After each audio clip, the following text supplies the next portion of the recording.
पिछले लेक्चर में हमने पढ़ा था कि इंडिया में 5 कंपनीज आती है रूल करने के लिए, व्यापार करने के लिए, कि 5 में से सिर्फ 2 कंपनीज बचती हैं। 2 कंपनीज कौन सी बचती हैं? ब्रिटिश और फ्रेंच। ब्रिटिश और फ्रेंच ही क्यों बचती है ये भी मैंने आपको बताया था। उनकी जो है पावर बहुत ज़्यादा होती है बाकी इस कंपनी से। पोर्टुगीज, डच और डैनिश, इनको ब्रिटिश और फ्रेंच मिलकर जो है भगा देते हैं। तो यही रीज़न था कि ये जो कंपनीज़ है वो लास्ट में बचती है। इनमें से किसी भी कंपनी का ये मोटिव नहीं था कि वो इंडिया में आए और यहाँ पर आकर राज करें। वो बस पैसा कमाना चाहते थे और पैसा कमाने के रास्ते में जो भी चीज़ें आई वो उन्होंने हटा दी। फिर चाहे वो भारत की राजनीति ही क्यों ना हो, अपने बिजनेस को चलाने के लिए वो भारत की राजनीति को अपने अंडर में ले लेते हैं। तो ये रीज़न था भारत का इंडिया में रूल करने का, या ये रीजन्स आगे जाकर बन जाते हैं।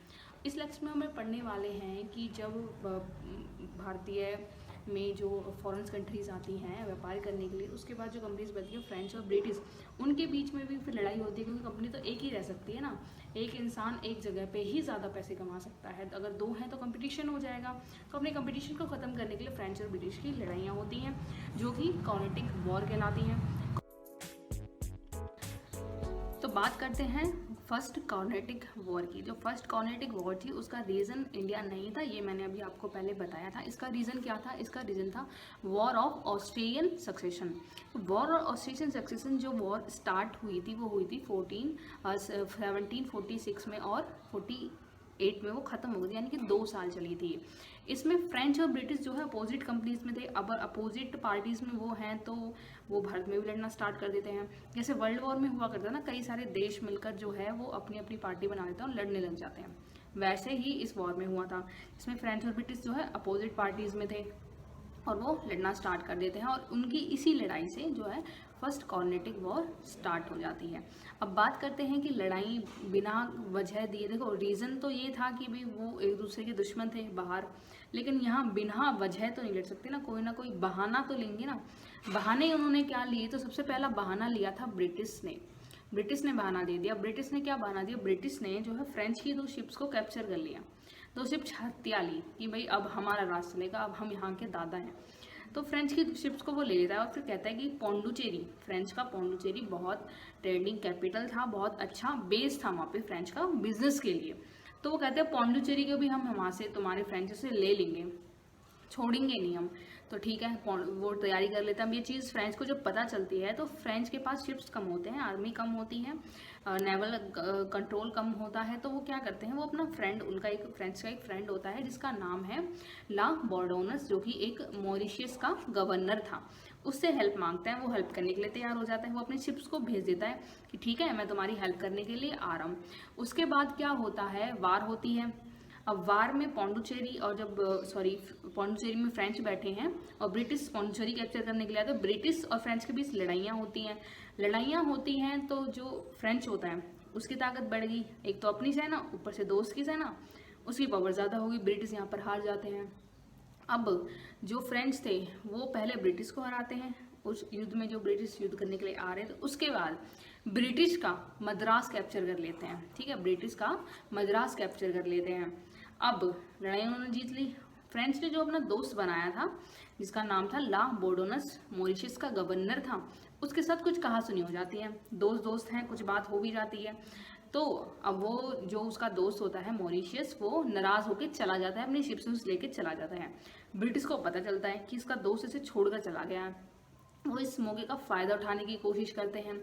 फ़ायदा उठाने की कैसे कोशिश करते हैं कि वो दोबारा उन पर अटैक करते हैं, पौंडुचेरी पर, उसको कैप्चर करने के लिए। लेकिन वो यहाँ पर भी हार जाते हैं, क्योंकि फ्रेंच के पास की आर्मी जो थी उसके बाद बहुत ही एडवांस टेक्नोलॉजीज़ थी। वॉर में जो है हथियार बहुत अच्छे वाले उनके पास हथियार थे, उनकी टेक्नोलॉजीज़ हाई थी, और यही रीज़न था फ्रेंच का लास्ट तक टिके रहने का ब्रिटिश के आगे, ठीक है। उसके बाद आगे की स्टोरी क्या रही? जब ब्रिटिश ने दोबारा कोशिश की पौंडुचेरी पर और हार गए, तो उस बार कोशिश क्या रही?